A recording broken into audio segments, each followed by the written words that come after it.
This is every level of UFC injuries explained. Level 1 is the absolute bottom of the injury hierarchy. I'm not talking about anything dramatic.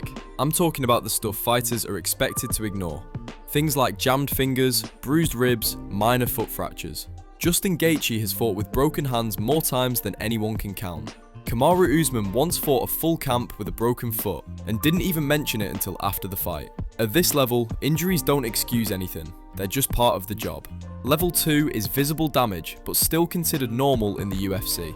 Broken noses, deep cuts, orbital fractures that don't end the fight. Robbie Lawler finished fights with his face split open more times than people remember. Nate Diaz bleeding against Masvidal is the perfect example. The damage looks brutal, but it was treated as business as usual. You're hurt, everyone sees it, and nobody cares. Level 3 is when injuries start affecting performance but don't end careers. This is torn shoulders, knee damage, concussions that don't force retirement. John Jones's head kick from Thiago Santos is a perfect example. He clearly wasn't the same afterward, but the fight continued. Another example is Max Holloway fighting with a compromised ankle against Volkanovski. At this level, you're still fighting, but you're not fully yourself anymore. Level 4 is catastrophic injury inside the cage that instantly changes the fight. Anderson Silva snapping his leg against Chris Weidman. Conor McGregor breaking his ankle against Dustin Poirier. These are moments that stop everything. The fight ends, the arena goes silent. This isn't just damage, this is shock.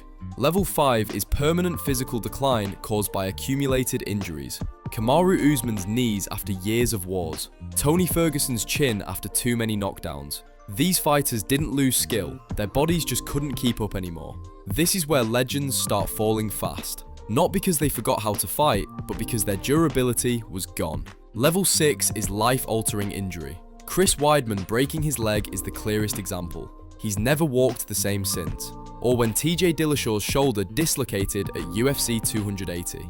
The shoulder popped out seconds into the fight and completely shut his arm down. Multiple surgeries, nerve damage, a body part that may never work the same again.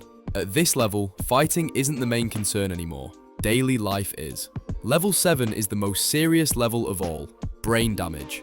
Fighters like BJ Penn struggling in interviews later in life. Chuck Liddell continuing to fight long after his chin and reflexes were gone. This is the damage you don't see on fight night, but it lasts the longest. At this level, wins don't matter. Belts don't matter, because the cost follows you forever. That's every level of UFC injuries.